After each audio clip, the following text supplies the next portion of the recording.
Assalamualaikum warahmatullahi wabarakatuh. Selamat pagi sahabat-sahabat Fillah.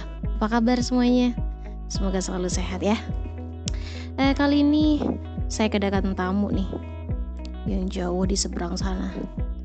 Jauh sekali, tepatnya di Kecamatan Gunung Sindur, Kabupaten Bogor, Provinsi Jawa Barat. Kok jauh temennya Mbak Fitri? Iya. Pengen tahu, kepo ya? Enggak usah ya. Iya, jadi ceritanya panjang. Kalau pengen tahu ke rumah saja. Saya bercanda teman. Oke, selanjutnya kita melewati Gunung Peke atau Gunung Terputus, Gunung Lucut ya. Gunung Lucut indah sekali di sini teman-teman. Bener-bener kayak putus. Tuh gunungnya kayak terputus.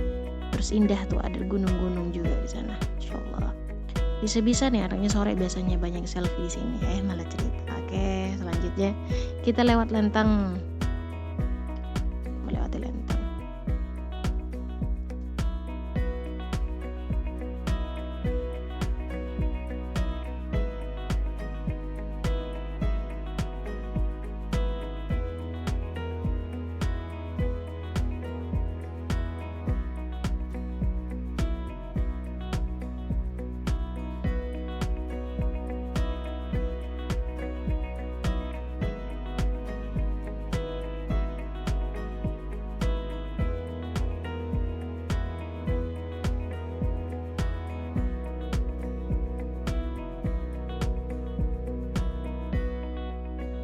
Ada Swiss nih, Swiss Lenteng. Tuh lihat, indah nggak? Iya, namanya Swiss Lenteng.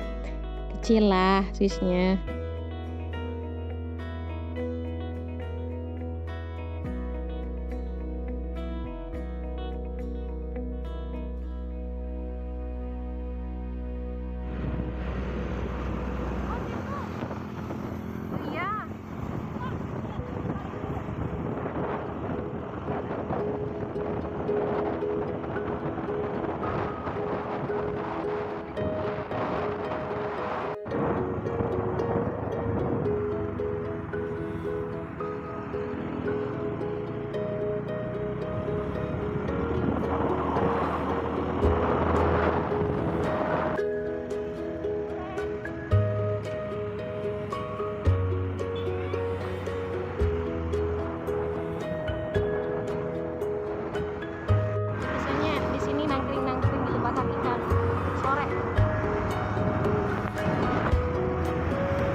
Nah, kita sudah sampai. Di sana kita akan dapati Makbarah Sayyid Yusuf Talang ya, seorang ulama yang makamnya tidak diketahui oleh siapapun, bahkan oleh Sri Sultan Abdurrahman Pakunita Ningrat, Raja Sumeneb yang hidup pada abad yang ke-18. Jadi Makbarah Sayyid Yusuf Talango berada di Pulau Talango, sekitar 11 km dari pusat kota Sumeneb. Untuk sampai ke tempat ini, para peziarah harus menyeberang lautan dengan perahu yang disediakan oleh pemerintah setempat. Kisah makam Sayyid Yusuf Talango bermula dari peristiwa yang dialami oleh Sri Sultan Abdurrahman Pakunita Ningrat pada 1791 Masehi. Saat itu beliau baru saja kembali ke Bali setelah melakukan syiar Islam. Jadi dalam perjalanan pulang, beliau singgah di pelabuhan Kaliangat untuk beristirahat. Namun di tengah malam, Sri Sultan melihat sinar yang sangat terang dan di sebelah timur pelabuhan seolah-olah ada benda yang jatuh dari langit. Raja yang penasaran pun mengikuti sinar tersebut hingga sampai di sebuah tempat yang ditumbuhi hutan lebat. Di sana beliau menemukan kuburan yang dikini sebagai kuburan seorang wali. Sri Sultan pun memberi salam dan mendengar suara yang menjawab salamnya tanpa menampakkan diri. Kemudian beliau berdoa kepada Allah Subhanahu wa taala untuk mengetahui siapa yang dimakamkan di sana. Tiba-tiba beliau melihat selembar daun sukun jatuh di pemakuannya. Di daun itu terdapat tulisan Arab yang menyebutkan nama dan nasab pemilik kuburan, yaitu Hadza Maulana Sayyid Yusuf bin Ali bin Abdullah Al-Hasani. Padahal di sekitar kuburan itu tidak ada pohon sukun sama sekali, seperti yang dikatakan oleh Ustadz Umar Faruk, salah seorang pengurus makbarah. Sri Sultan pun memasang batu nisan dengan nama yang tertera di daun sukun itu. Sebelum meninggalkan kuburan, beliau menancapkan tongkat di dekatnya. Tongkat itu kemudian tumbuh menjadi pohon besar yang rindang yang kini masih berdiri di sana. Hal itu disampaikan oleh Habib Al-Hasan, salah seorang keturunan Sri Sultan.